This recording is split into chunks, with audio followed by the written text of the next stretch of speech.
Welcome to True9 news. Pedakota పంచాయతీలో గాంధీ జయంతి సందర్భంగా మహాత్మా గాంధీ జయంతి జాతీయ ఉపాధి హామీ పథకం MGNREGS అలాగే 20 అంశాల గురించి సచివాలయ సెక్రటరీ వివరించడం జరిగింది. ఈ గ్రామ సభకు పంచాయతీ నుండి sarpanch S Annapurnadevi, ex sarpanch senior నాయకులు జె దేవుడు, బీజేపీ కార్యకర్త యువ నాయకుడు పి బంగారు నాయుడు, జనసేన కార్యకర్త డి నాగేంద్ర, టీడీపీ యువ కార్యకర్తలు G Devaraju, Jai Ganesh, Jenni Eswara Rao, Shilpa Rambabu, Shilpa Eswara Rao, Chinna Rao, K Visakha, D Vinod, T Gangaraju ఆయా గ్రామాల నుండి వచ్చిన ప్రజలు వచ్చారు.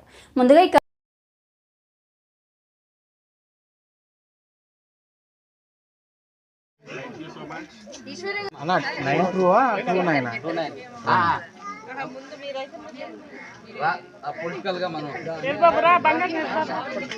ట్రూ9 న్యూస్కి స్వాగతం సుస్వాగతం.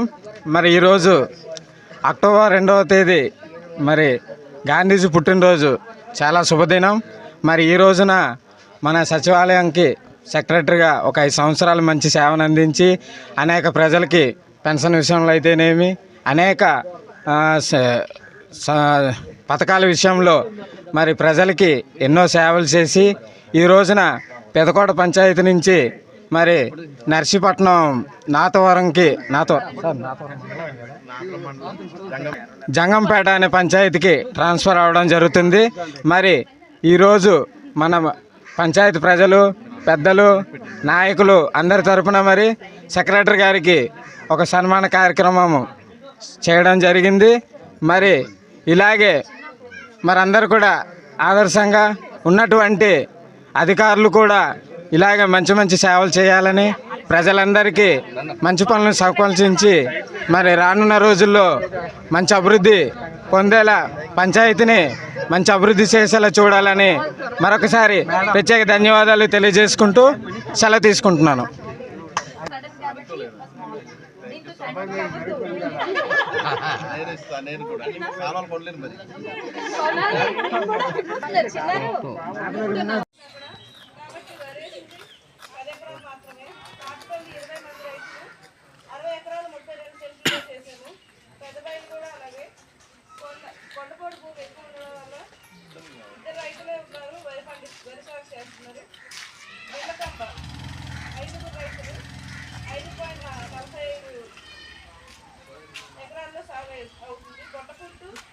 ఎక్కువ పెప్పర్ అండ్ కాఫీ ఉందండి.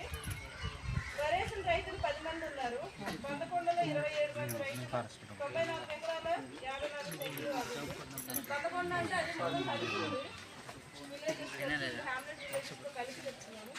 వేరమామిడి కాఫీ కాకుండా ఉట్టి వరి చెవుళ్ళు వేసిన 27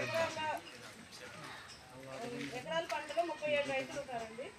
ప్రస్తుతానికి ఎవరెవరు ఏ పంటలు వేసారో ఊరు వారిగా చెప్తాను.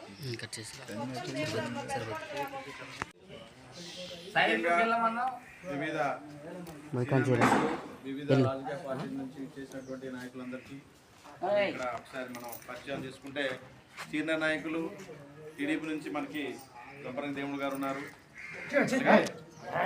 మరి బీజేపీ నుంచి మన బంగారు నాయుడు గారు ఉన్నారు.